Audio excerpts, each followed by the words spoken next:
Today we're going to talk about my time in the FCF. That stands for Fan Controlled Football.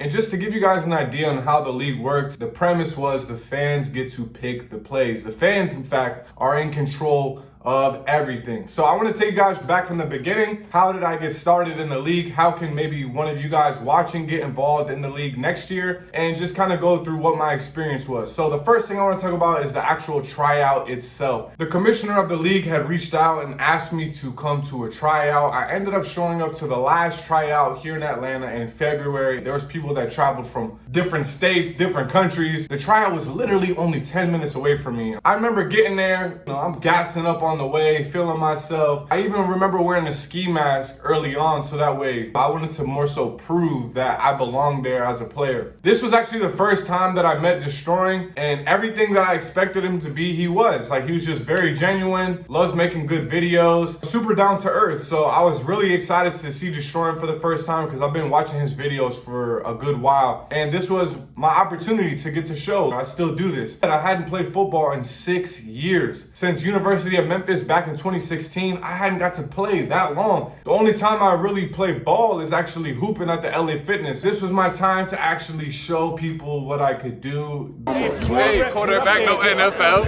That boy certified. It's like big plans, but athletic version. What type of route we doing? Nope. This certified touchdown. This nigga was like, this certified touchdown. So a good ass back shoulder ball. That's crazy. Stuff like that I've been doing for a long time. Like, we like the baby kids. Ain't ever daddy, I listen to suckers the same way that Ray did. I'm selling switches and HKs and I just was a grade 8 kid. Ain't on no guy and we grew up with hitters and did everything they said. Point out the block, we spinning that. Running the spot, we getting that. Give us some work, we flipping that.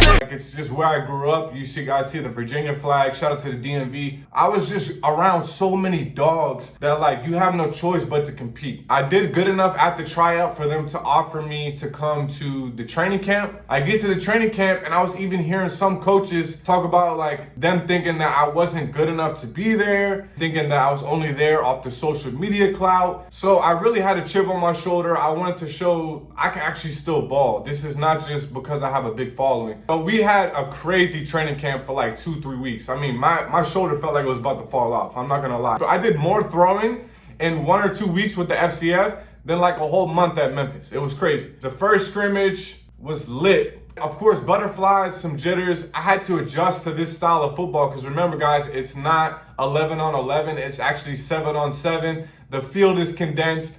We're playing on some interesting turf. And I just remember the first game, I had some big runs. It was really cool just to show people that I had some wheels because in training camp, you're only throwing. I took my first big hit in a while. The way that game went was amazing. I had a last second touchdown to my boy Yeti. He caught that thing one toe in. And that was my experience of the first scrimmage. A last second game winning touchdown and some big runs. So fast forward to the draft. The way the FCF works is they actually draft players, no different than like fantasy football. And then there's also franchise players as well. If you're a franchise player, you remain on that team. And if you get drafted, you're on that team if they decide to keep you. So week 1, I went to the Beast. That team is owned by Marshawn Lynch and Renee Montgomery. Shout out to them. It was a great week. We played against the Glacier Boys. Destroying showed back up. And this was where the infamous I'm Him video came.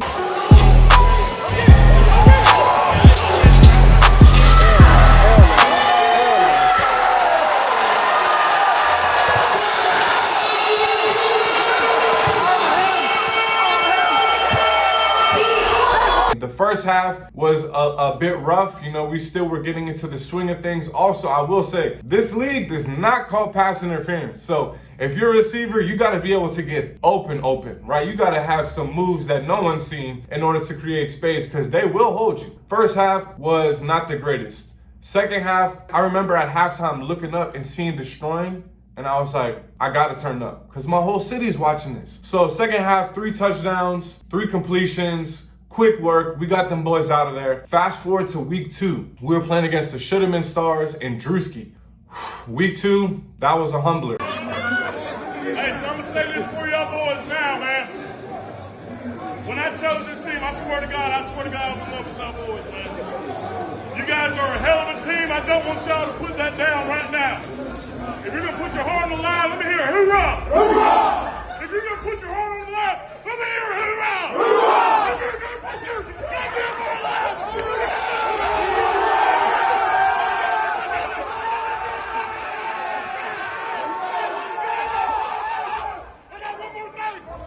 put an L up in there right now. Everybody put an L up in there. Stick it up your fucking ass. And we're going to fuck that team tonight. Get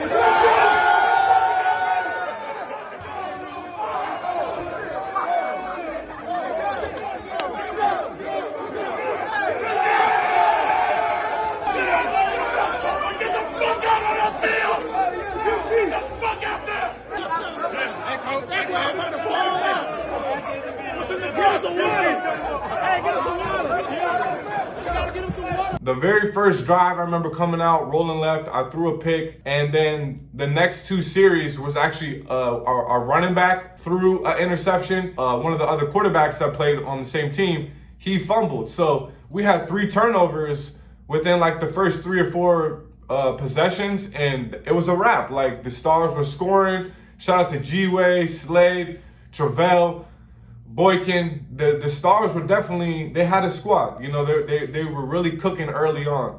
So after that, I didn't even get drafted week 3. I went from being like a high draft pick for the Beast week 1 and week 2 to then week 3, I didn't even get drafted. So now I'm literally hopping around team to team. Be kind of somewhat of an underdog with some of the name guys, with Francois, Izzy. Right. You know, what are you going to show people that you came here to do? You know, it's a familiar feeling. Like, I've been an underdog my whole life. This is not something that I'm new to. I'm used to people passing up on me. I'm used to not being the cream of the crop talent. But one thing about me, I'm always putting in the work. I always have the vision. I always believe in myself. And that's what I want people to understand. Self-confidence has nothing to do with anyone else. It's all about how you feel about you. And I see these Discord groups, people evaluating me, saying I'm good, I'm bad. All I care about is the work that I put in when no one's watching. I was on a backup on the Kingpins, and then for about 2 weeks, and then lo and behold, some crazy shit happened. I get traded to the Zappers for Terrell Owens. Yes, I'll say it again. I got traded to the Zappers for Terrell Owens. Talk about bucket list. So now it's me, Johnny Manziel, Terrence Williams, my boy Chauncey, Isaiah King, and James Harden. A squad. My first week actually playing back was against the Stars again. It was me and Johnny Manziel. We were a 2-headed monster. And let's just talk about that for a second. Like, that was so dope. Johnny Manziel, aka Johnny Football, has been one of my favorite players for a long time. I remember playing on Road to Glory NCAA with him and just putting up crazy numbers. And just his style, you know, like the way we both play is very similar in regards to like, we're pretty athletic. We can extend plays. We keep our eyes downfield. We're willing to give our receivers a chance, sometimes on riskier throws. And guys, the touchdown I saw Johnny throw, the sidearm to T-Will, flashbacks of greatness. And everything that the headlines say about him is not true. You know, like this guy is really a good guy. And it was an awesome experience. Like, I was really pleasantly surprised by how good of a person Johnny was and just how down to earth he was. Sitting by with Johnny Manziel.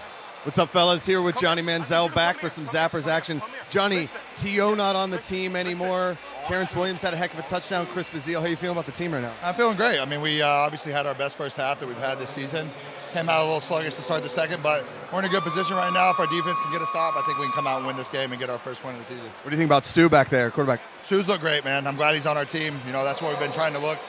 Me and Bob and the rest of the guys throughout the rest of the week, making sure we have some other quarterbacks here since I'm not playing every single week. So we finally got somebody who can come out here and sling the pill like we want, and so far so good.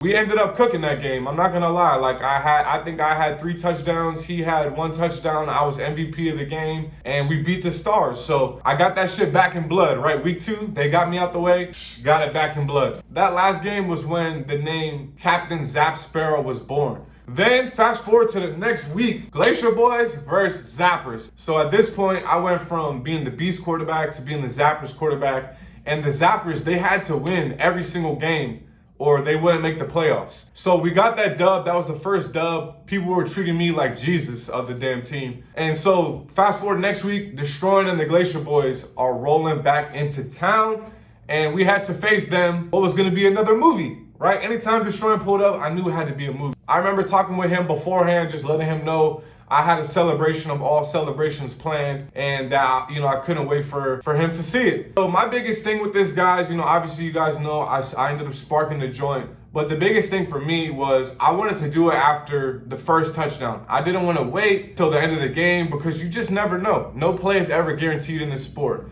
And the other thing that's important too is I could have done it throughout any other game in this season. I wanted to at least cook. I wanted to at least show that I was still a good player before I ended up doing something as wild as that. It was the third play of the game. It's funny too because James Harden ran the wrong route, and I actually thought the route that he ran was the route that I thought he was supposed to run. We were actually both wrong but right at the same time. Crazy how that works out. He ran a post corner. I threw him the post corner. Great catch. Got his feet in right there by the front pylon. And at this point, I'm like, all right, bet. I did my job. I threw the touchdown. It's time to spark up. So to let you guys know, to set the record straight, the joint was in a container. I don't know why you guys would think that a joint that size, pause, would actually be able to make it through warm-ups and a game and everything else. And not just that, I wouldn't do that to myself for Destroying. Come on, guys. Not just that, where else am I supposed to keep it? It's not like, oh, okay, that guy did it before, I'll do what he did. Cut us a little bit of slack, you know what I'm saying? It was really for the moment. I pulled the joint out of the container, light it, and once again, lighting it, I had to make sure I got it just right, or shit would've went south. I took 2 hits, and the natural stoner in me, before I went to go hand it to him, said, one more hit, Stu. It's time to get fried. Took the third hit, handed him the gas, the Glacier Pack. And from there, he proceeded to explode his lungs after 1 hit. From that point on, I knew the pressure was not so much on the celebration, but just showing like, okay, I can hit the gas and then still fry. Throwing fades, faded. Cooking. The game went on. I ended up having like 4 or 5 touchdowns and was MVP of the game. Once again, just the concept of showing people you can hit the gas and then go keep your foot on the gas. What was so cool too about the whole concept is nobody really saw it happen. Like, I did it nonchalant enough. It wasn't like, oh my gosh, we gotta have him arrested. Now, with that being said, I was prepared. Shout out to my boy, James Storm. He flew all the way from Miami just to be there at the game. And also he was there in the event that I did get bagged. He was gonna come bail me out and everything would have been straight. Luckily, that didn't have to happen. So shout out to Destroyer for being there and just capturing the whole moment. It was dope too, because I got to hand it to him and not have to worry about where do I put it out or anything else. And just to once again set the record straight, I didn't want to do anything negatively to affect the FCF. I think if anything, we drew more attention, because the way I view the FCF is it's not going to be the best product of football, but it can be the best product of entertainment combined with football. So I viewed it as the WWE of football. That's truly how I viewed it. I thought this celebration would go down as one of the greatest celebrations of all time. And like I said, I needed to do it early on in the game so that way I could show people this is not some crazy. I didn't even get started smoking marijuana until I got to Memphis, and it's because I was dealing with separated shoulders and they had me on hydrocodones every day, and it just made me depressed. I couldn't practice, I couldn't eat. It was just really affecting my overall day-to-day life. That's where the plants over pills saying came from. And it's cool, man. You know, although I got kicked out the league, I totally understand why they had to do it. I get it. It's still not legal here in Georgia. They had let other players go, so their hands were kind of tied. You know, don't look down on the FCF. If anything, let's continue to support the FCF, not just the football, but the basketball and every other sport that they end up doing. Shout out to them for real for just giving players like myself a platform, because the one thing I will say I did in the FCF, I squeezed the fucking lemon. I got connected with Johnny Manziel, Destroying, Bob Menery, Marshawn Lynch, and so many amazing players across the league. DeAndre Francois, Andrew Jamil, my roommate Sunday. I could literally go on and on and on. Shout out to all of Van 1. They know what the fuck I'm talking about. A whole lot of Van 1 shit. The last play of the game, I ended up tearing the ligaments in my foot, as well as I fractured one of the plates on the bottom of my foot too. So, you know, it's funny how it works out, you know? Like, I couldn't have continued to play even if I wanted to. And shout out to the fucking Zappers, man. The Zappers Zappers ended up winning the entire championship. Yes, they literally went on a run from the time Captain Zap Sparrow took over and Kelly Bryant taking them on a run. And like I said, you know, the players that we had on that team were extremely underrated. They really were just looking for the right chemistry, and I feel like we ended up finding that. So overall, I would give my review at the FCF a 9 out of 10. The only reason I give it a 9 is because I feel like the players should still get paid more. Now, I'm not talking about me, because trust me, I'm doing just fine. I'm talking about the players like the offensive line and the defense that have to play 2 games every Saturday. You know, I really hope that the players end up getting paid more down the road. But overall, a 9 out of 10 is still a great score, and I think we should all continue to support what they got going on. Signing out, it's been your boy QB Stu, and that's been my FCF review. Feel like sun on my skin. This is love. I know it is. I know it sounds super cliche.